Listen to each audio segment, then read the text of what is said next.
Hello lovely people, this is probably going to be the last video in the Insignia. You can see everything is stripped out. It's a total mess. And before I finish stripping everything out, I want to talk about this head unit. And I want to tell you my impressions because I've been using it for close to a month. So in this video, I'm just going to tell you how it performs.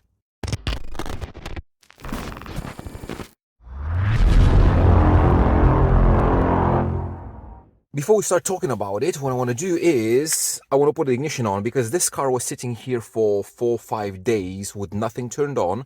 So these Android head units, what they do is they have like a standby mode where if you use it like every day or so, it boots up very quickly. However, if the car is powered down for like 2 or 3 days, it shuts down completely and then it has to boot like from scratch. So let's try it and see.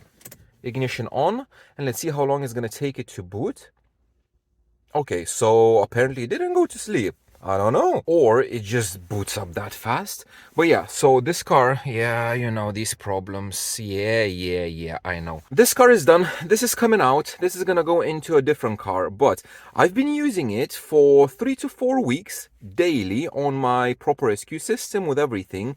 I was using the optical output of the head unit into the DSP directly, so I was not using the internal amplifier. And I just want to tell you how it performs. So compared to a ATOTO, because I had the ATOTO before, the 10-inch, the big one, in my opinion, this is better. Now, question why? Everything, performance, screen, and usability. So let's talk about a few different things. First of all, in my initial review, I did mention these buttons. So these buttons, they are a bit wobbly and a bit rattly, and my concern was that with a lot of bass these will rattle, and with my 2-liter diesel it will rattle. However, I surprisingly didn't hear anything. So they are a bit wobbly, but there's literally no audible rattles or anything, so the treatment was not needed at all. So that's great. The second thing is the screen. I didn't connect this head unit to the actual car's dimming with the lights. So all head units have a dimming wire where you connect it to the car harness, and depending on the lights or everything, the screen can dim or be brighter. I didn't do that, so everything is manually. Here you have this button which goes from bright to darker and to dark, like 3 settings. In the UK, you can see the weather is like, it's not sunshine, it's not sunny ever, so it's like always like this. I always kept it on the minimum brightness, because if I'm gonna go on this one, it's just too bright, especially when I'm going to work very early in the morning and it's still dark. It's way too bright, so I always had to keep it to a minimum brightness. And the screen, this screen is amazing. The colors are very nice. The off axis is very nice. It is a little bit glary, but not as glary as the ATOTO. ATOTO is much more glarier, so you have much more reflections and everything. On this one, it's much nicer. The blacks to me seem like close to an OLED. I know it's not an OLED screen, but it seems very nice. The contrast and everything, the screen on this thing is amazing. Now another thing is the responsiveness. This is a very responsive head unit. It's much faster than the ATOTO. Even if the specs, like on paper, it's very similar, this one is much more responsive. You swipe it and it goes. There's zero lag. Probably has to do something with the actual OS of the head unit. Compared to ATOTO, it's not a fair comparison. ATOTO is like a snail compared to this. This is very fast and responsive. Now, in regards to the sound quality, we're not going to talk about this because it's an optical output, so it is as clean as it can be. One thing that I found bad about this head unit is the Bluetooth. If you connect the Bluetooth, the phone, directly to the head unit, not on Android Auto or anything, it chops off the bottom end. So everything below like 100 hertz, it gets chopped off, and there's very little bass. I would imagine it have been done due to phone calls. You can make calls on your phone through the head unit, so just to chop off the bottom end, so it's not going to be very bassy. Maybe because of that, but to play music, it's a big no-no. I tried probably like 3 different phones. One of them was an iPhone, and I have exactly the same results. There's no settings in the head unit to adjust anything that has to do with the Bluetooth. So it's, yeah, there's no bass on the Bluetooth. But if you're using FLAC files, if you play your music from the actual device, is perfectly fine. Another thing that I want to touch is just a few features. So this thing has a built-in AI, kind of AI. It's kind of a Siri, kind of a Chat GPT hybrid where you can control this thing or ask any questions. So there's an app that you have to download into your phone. It has to be connected obviously to Wi-Fi, or it has to have an internet connection. Then you can set up like a code word or something, or you can have this microphone button. You just press hold it, and it's Chat GPT. So you can ask him anything. So let's try this. What is the best infinite baffle subwoofer?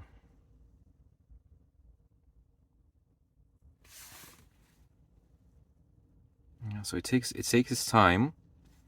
There we go. And yeah, and you can see GPT 3.5. So what does it say? GL Audio, Dayton Audio, Rockford Fosgate. Yeah, it gives you all that stuff. And you can set up as well somehow to control the actual whatever you want. So if you have like voice control and you can like tell him to open an audio player or like send a message or whatever, it basically does all that thing. However, I don't really use it. Like when I'm driving.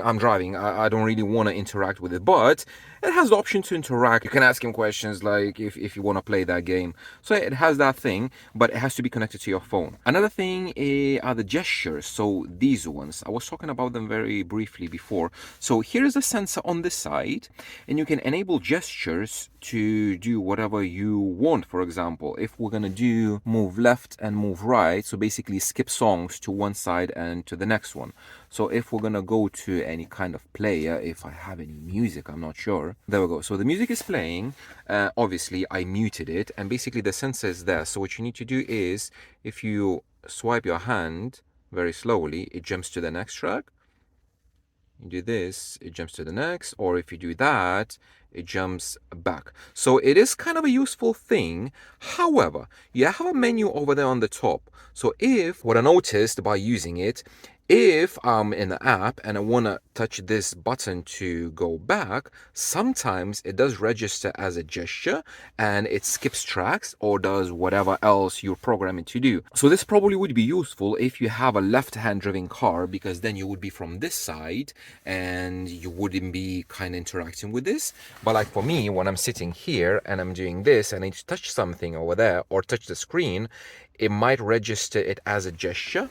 So it is a bit finicky. You have to get used to it. The gestures have to be slow, but it does work. Another thing that I love about this is the actual physical buttons. Like to have the ability to skip track, to adjust the volume or whatever you want to do on the buttons is very, very cool. Even if they are a bit not nice sounding, however, they do the job perfectly fine. So all in all, I love this head unit. The cameras are working. Let me just try to...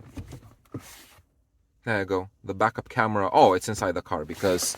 yeah, everything is like this. So the cameras are working forward and backward. Everything is fine. The only thing that it doesn't do, it doesn't record the cameras. Probably needs an app or something. I didn't really play with it that much. As long as I can see stuff going backward, it's totally fine for me. But all in all, it is a highly recommended head unit. I have a microphone for it right here on the top, and when you're making calls, it's very clear. Everybody can hear me. I can hear everybody as well. There's no feedback, no nothing. Everything's like literally the only bad thing that I can say about this head unit is the Bluetooth bass cutoff. That's literally the only thing bad that I found about it. Performance-wise, it never stuttered, it never froze, it never rebooted in a month. None of that issues. A lot of people say that they have issues with these Android head units when they like randomly reboot or something. On the Joying, actually 2 times what happened when I was driving with the navigation just randomly shuts off. Not the head unit, but just the app. But on this one, it never happened even once. I literally have nothing bad to say about this head unit. Highly, highly recommended, especially for the price. Optical output, you're not gonna have any cleaner signal than this. And that's pretty much it. So this head unit, I'm gonna rip it out and it's gonna go probably in the Honda Jazz or maybe in my new Skoda. We will see. I haven't decided yet. But again, recommended. If you have experience with this, please pop it in the comment and tell how these head units perform for you. But bear in mind, this is the Ultra model. This is not the cheap one for £100, $100. Do not compare Android head units for $50 to $100 to this thing. This is on a totally different league. So yeah, that's it for now. Thank you very much for watching, guys, and I will see you in the next one.